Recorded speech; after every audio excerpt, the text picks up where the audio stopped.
Welcome to Digital Asset News. Take top stories in crypto and break them out of bite-sized pieces. Today, just as the thumbnail suggests, there's some good news on the horizon, and we really are in the right place at the right time. The problem is sometimes we just have to take a step back, not take ourselves too seriously, and take a look what's going on around us as far as the big picture. So to do that, we're gonna do a little update as far as like what happened with yesterday's video, and a little bit of error on my part. We're gonna take a look at who's actually getting into or on the block. We're gonna take a look at how Brian Brooks, Brian Brooks from the OCC, is now in the realm of Voyager as far as the brokerage Voyager, cryptos and digital assets. And lastly, we'll take a look at some pop culture and how Gweneth Paltrow getting into crypto. So before we do all that, first, let's take a look at what is going on into the market. So today, another sideways days. I mean, it's 0.35% up, and all the different tokens are either sideways or a little bit up. I think Luna had a pretty big day, so congratulations all you Luna holders. Not really too much going on for there. What I really want to do is just get into today's, or one of the top stories. And one of the things that I need to really talk about is yesterday's video, which we had, it was all about the big mistake. And I talk about how, there's this one thing that you really shouldn't do. And what I did was there was an old video featuring Nick Murray. Nick Murray, if you don't know, he's been in Wall Street for decades. He's been in the investment game for like 50 plus years. He is the advisor to the advisors. And what's crazy about it is that he's seen everything and been everywhere, as far as like investments, and he's still so optimistic. And what makes him optimistic was really three parts. And we talked about in the other video, where actually there was supposed to be three parts, where he talked about just look at the history, just look at where we're going, look at the trend line. And the last part was the big mistake. And for some reason, I had cut it out. So the big mistake, in all honesty, was on me. So I want you to listen. It's only 1 minute, and it is, and I've actually posted this on Twitter twice because it was so good. This is the best investment advice I have ever gotten. And when you listen to this, think to yourself how many people try to make things so complex when it doesn't have to be that complex. Listen to a gentleman who has 50 plus years of experience just break it down in the simplest way you possibly can get it. Let's take a listen. The stock market in the United States in our lifetimes, I mean, since World War II, has gone down an average of 30%, an average of every 5 years, kind of whether it needed to or not.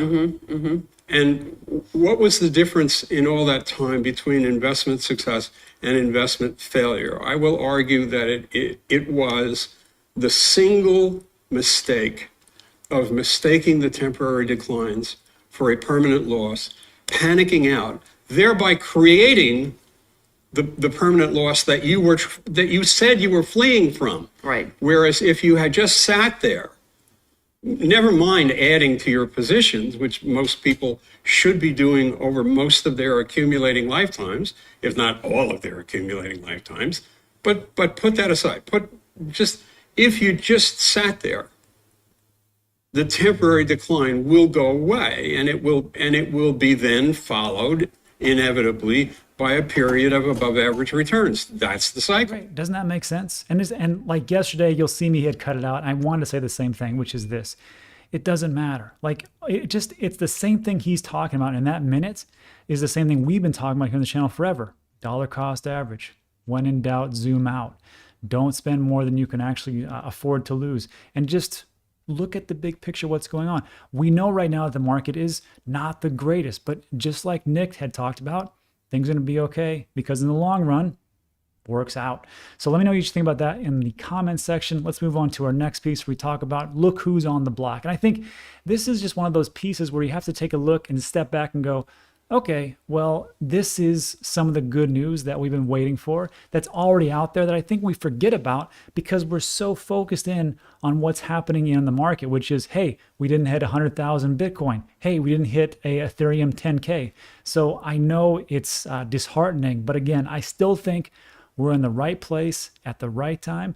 Just going to take a little bit more time. So the first thing, this was a tweet sent out by Blockworks. If you don't follow them, they're at Blockworks on Twitter. And it just talked about, hey, these are the businesses and industries that are getting into crypto. And to prove it, here's the different postings that they've had for all their jobs. The first one is Reddit. Reddit is hiring a senior engineer to help them build an NFT platform for millions of people to trade NFTs. they state that NFTs will play a key role. So that's one. That's pretty good. I think a lot of us have heard about Reddit, so that's very nice. Also, Facebook, Meta looks to integrate crypto and payments. And of course, yes, they try to do their Libra. That failed. And then Diem, I don't know where that's going. But it looks like they're probably getting the hint that they can't control everything. So hopefully they're getting more crypto. The manager will be responsible for redesigning implementation of process that support payments and cryptocurrency. So even if you think, well, they're just going to use their own thing, sure, but look at this. Visa is all in on crypto. They have a partnership with USDC. They have a posting for the director will be responsible for creating new revenue streams via new crypto products. Maybe Visa's coming out with their own thing. Also be responsible for seeking interesting investment opportunities. Also, Walmart. Walmart is hiring a crypto expert lead to lead its crypto strategy and product creation. Job also hints that Walmart will seek to invest in crypto-related companies. And there's the ad right there, digital currency and cryptocurrency product lead. Amazon. Amazon aims to help increase crypto adoption. Job indicates that the expert will work with financial institutions and help them drive change in crypto. Job role hints that the firm will also help companies custody their digital assets, which is no surprise because Amazon likes to do everything that they get their hands into. Fidelity, $1 trillion asset manager. They've been around for quite some time, and they've been in crypto, and now they're actually looking to hire more people. Apple looks to hire an expert to lead an alternative payments partnership. Candidate should be experienced in working with digital wallets. What does that mean to you? The firm's CEO recently disclosed that he owned crypto, so why wouldn't Apple be getting in on it? And then also JP Morgan, I'm just going to skip that, nobody cares. Nike is hiring for the metaverse, and they've already actually gone to a company to scan and put their a representation of their product of shoes into the metaverse. I forgot the name. Recreate, I forgot, but they've actually already done it, and they're going to actually get more into it, virtual material designer 2, or as it states, more for the metaverse plays. And that's it for what we see right here. But just remember this, it's not just those companies. Think about all the banks, all the hedge fund managers, all the different people that have got into it that just 3 years ago were laughing at us. And now here they are trying to join in on us. And you know what? I'm happy. I'm glad that they're here, and I'm ecstatic of what this is. So again, I know that we sometimes see a little bit too narrow. If we just kind of zoom out and see how things are going, I think things are looking pretty good. Let me just think about that in the comments section. Let's move on to our second to last piece. I think this is pretty big. Bitfury CEO Brian Brooks joins board of Voyager Digital. If you don't know this guy, he is the former OCC, Officer of the Comptroller of the Currency for the United States. And if anybody can help you guide and navigate through regulations and really is a smart individual to really get crypto where it should go, this is the guy. And guess who snagged him?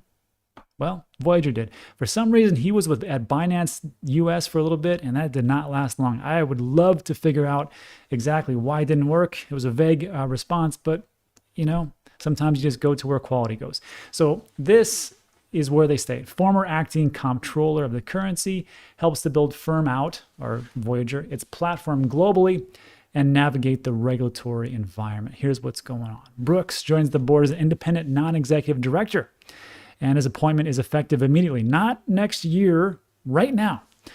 And he states, as one of only 2 publicly traded crypto first trading platforms with exponential funded account growth of 23 times this year, Voyager is already proven in the marketplace. So says Brooks. I didn't say it.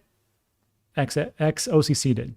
The next challenge for the company, and one that I look forward to being part of, is building out the platform for global scale and navigate the regulatory environment in the US and beyond. Brooks became the CEO of Bitfury, another company, mining application, ASICs, operating of mining data centers in October, and now he's joining over to Voyager. I think he's actually having dual roles. I think he stepped down as the CEO. Let me know in the comments, this is how I read it. He added on his profile page that, and this is pretty interesting about, again, where Brian Brooks is, because it's not just like he just sat in a position to do anything. Here's what he did. He led federal efforts to modernize the national bank charter, expand the scope of marketplace lending partnerships, reform and modernize the Community Reinvestment Act, and define the scope of permissible crypto activities while in the position. He also launched Project Reach, a partnership of large bank CEOs, fintech founders, minority deposit institutions, and civil rights organizations to correcting barriers to financial inclusion for underserved Americans. Brian Brooks is extremely well versed in crypto, banking, and the legal and regulatory aspects of crypto, Voyager chairman Philip Eaton said. And finally, he states he can assist Voyager in the next phase of our growth around the globe, especially as we expand into NFTs, DeFi, and the metaverse. So look, I know some people have had problems with Voyager in the past. We talk about growing pains. I do my best to reach out to Voyager and get those things rectified. But, in all honesty, things have actually been going pretty well for them for quite some time, even though there's a little bit gaps, but nobody's perfect. However, what I do like about Voyager, and you have to pay attention to this, is look at the different projects that not only have a good team, but continue to grow and actually expand what they're trying to do in the best way possible. So not only do you have a solid team in the beginning, but you're like, okay, we're going to do this. We're actually bringing these people here. We're going to actually grow into the EU. We're actually going to have this different program that we have as far as like the token performance program.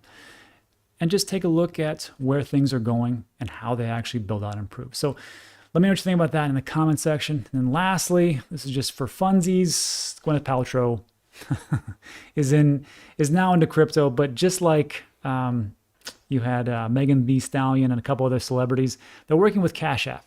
And it states here, this is from Gweneth's Twitter account, buying crypto has often felt exclusionary. In order to democratize who can participate, Cash App is now making it easy to gift Bitcoin. I'm giving out $500,000 worth of Bitcoin for the holidays. Check that out. Follow Cash App plus drop your cash tag below with Cash App gifting to enter. And that's what's going on. So look, I know right now this is not how we wanted to end 2021. But in all honesty, I think we're still in the right place at the right time. And just like Nick in the very beginning talked about, don't mistake these short-term dips for long-term depletion of funds. And really, in essence, is what he's saying. Look at the big picture and look where we're going and look how things are building. Anyhow, that's it for today. So look, I know it was quick, a lot of things going on, but if you liked today's video, give it a thumbs up. Also consider subscribing. A lot of things we talk about are time sensitive, and that's it for today. So thanks so much for watching. I appreciate it, and I'll see you on the next one.